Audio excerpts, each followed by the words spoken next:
Magandang araw, tara, samahan niyo kung kuha ng paritaw.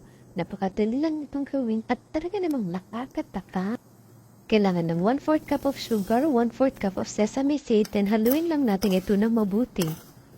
2 cups of glutinous rice flour at 3/4 cup of water. So yung ginawa ko dito is, paisa-isa munang baso ng glutinous rice flour, yung nilagay ko para mas mabilis siyang haluin.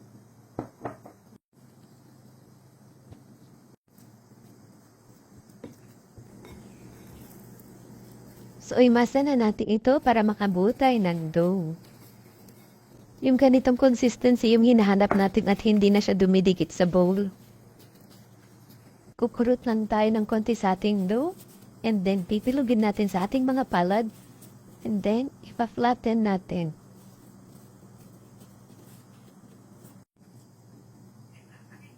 Kapag nagbubol na yung ating tubig, ilagay na natin yung mga na-form nating dough. Kapag lumutang na ito sa tubig, ibig sabihin, luto na ang mga ito. So, ikot lang natin ito sa desiccated coconut or kung may fresh grated coconut kaya mas mainam. Then, ikotin natin siya dun sa pinaghalong sesame seed at asukal.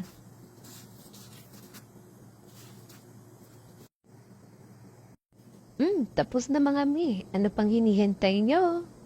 Enjoy!